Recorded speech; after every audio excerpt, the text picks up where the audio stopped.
Greetings and salutations. If you're new to the channel, thanks for stopping by. My name is Eric Moss. I'm a personal trainer, motivational speaker, and a modern day performing strongman. Now, if you're unfamiliar with what a modern day performing strongman is, picture the old time strongman. People like the mighty Adam and Alexander Zass. They would perform real life feats of strength as part of a live show. I do a similar thing, but with a modern day twist.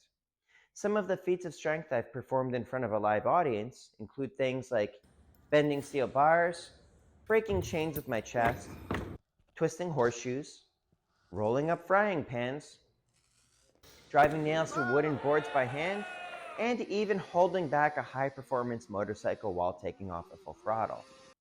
Now, being a modern-day performing strongman and the fact that there's not a whole lot of us around these days to answer people's questions, in an effort to build my YouTube channel by giving you guys what you want, I started a YouTube series called AskEricMoss, where I would invite you to ask me questions by dropping it in the comments below. And when you do that, I get back to you with your very own custom video. Pretty cool, right? So this question comes from Uriel Tobia 7405.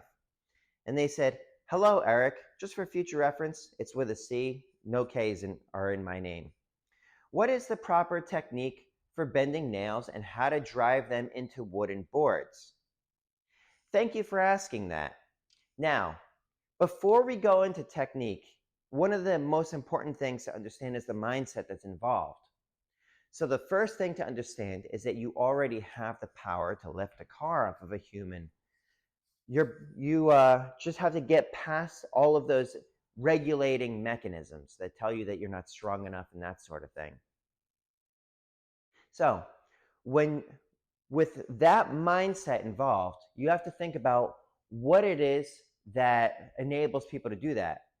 They don't let anything hold themselves back, and they want it more than they've ever wanted anything in their life. That's for those life and death situations. In terms of the mindset for feats of strength is those people are reacting to a stimulus. What you are going to be trying to do is being proactive about getting that power, right? So, first thing to do would be to rid yourself of limiting beliefs that tell you that the nail is too hard, that sort of thing. That is going to work, or that is an important part of every single one of the feats of strength. And that's something that people don't often talk about, is the mindset that's involved.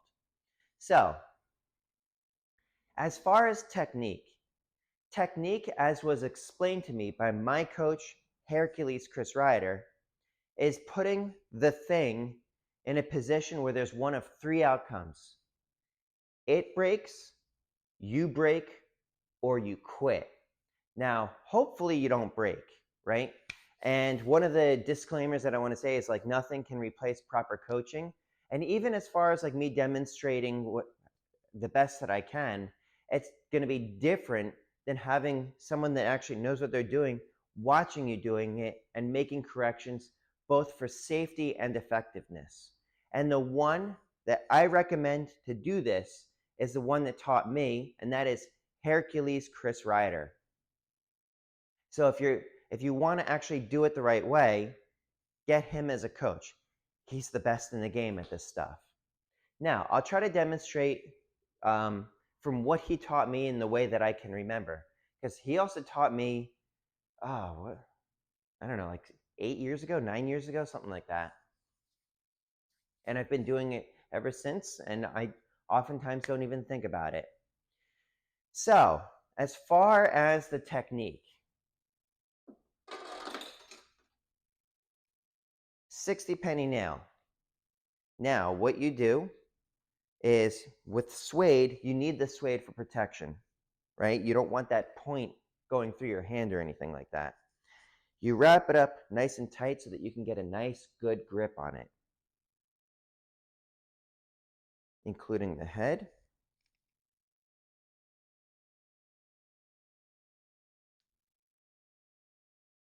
Let's see if I can do this without messing with my microphone.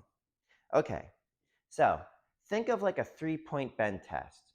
you have the two ends that would be pushing down on, and then you have a fulcrum in the middle, right?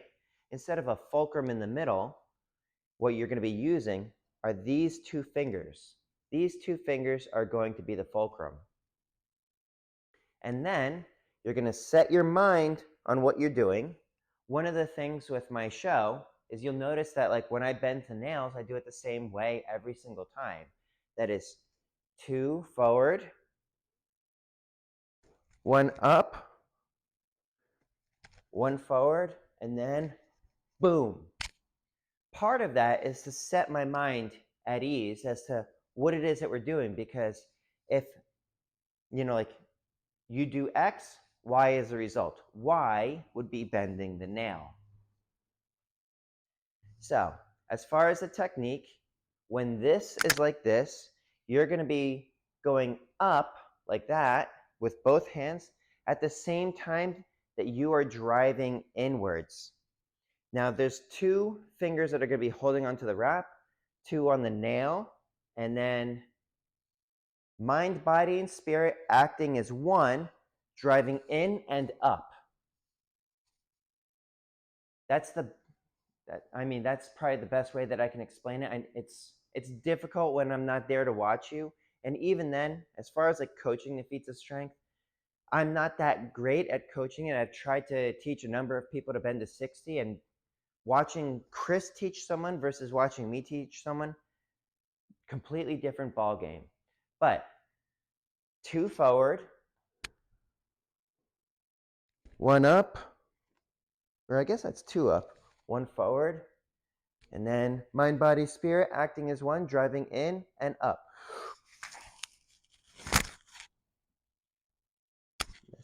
Or moved my microphone a little bit, that's okay. And then when it's in this position, then you take your fingers off and you simply crush inwards.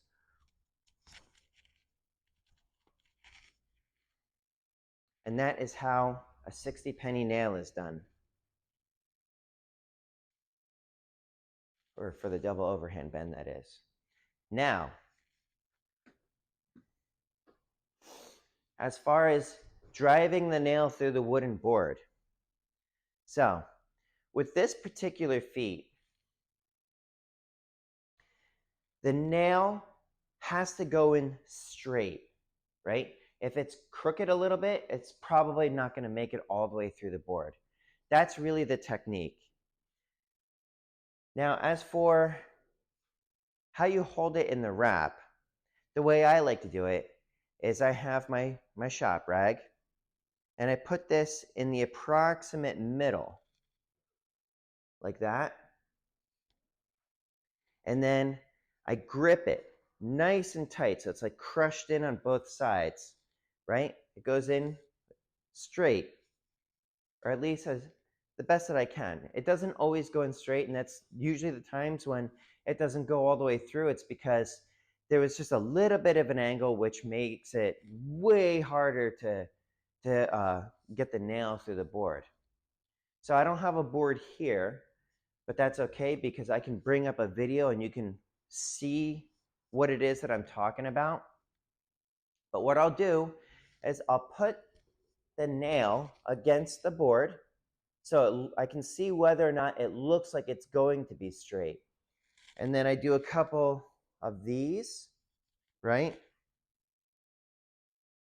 And part of that is because there is a bit of showmanship involved with it. I'm trying to build up anticipation and stuff like that and kind of fake people out. But when it comes time to actually drive it in, I will bring it up and with my abs doing a lot of the work, try to drive in all the way through, like imagining like it's going all the way through. Now, what stops people with this is that there is a subconscious fear that that nail is going to go through their hand, which it has happened to other strongmen in the past, and that's one of the things that I use to build up the showmanship and the danger with that feat.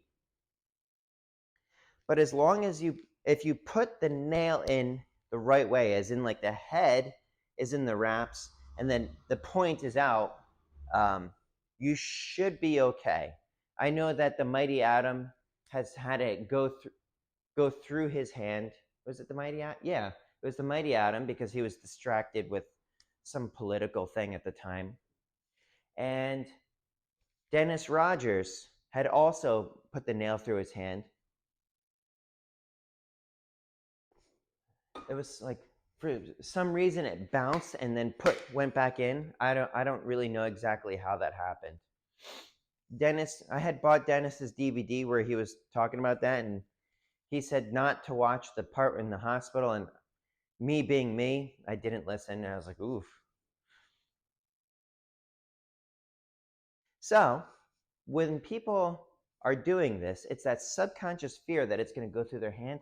And then what happens is they'll put the brakes on at the last possible second.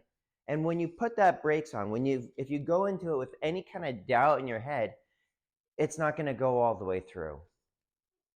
So that's one of the reasons that I say, I'm like, get your mindset straight first, because doubts will shut you down before you even start.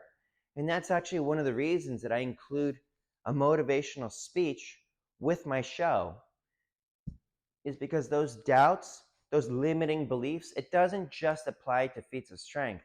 That's what holds you back in life, is fear that you're not good enough, that you're not strong enough, that you're not smart enough, that you do not have what it takes. But anyways, I hope that answers your question. If anybody else has any questions or follow-up questions or anything like that, drop me a comment or drop the question in the comments below, and I'll try to get back to you with your very own custom video. But in the meantime, if you like this video, let me know by hitting that like button. If you want to see more of this sort of thing, or you want to see the chronicles from my various performances, subscribe to the channel. If there's anybody that you think should see this, please share it with them. You know how this YouTube thing works. But in the meantime, please stay happy, healthy, and strong. Eric Moss, over and out.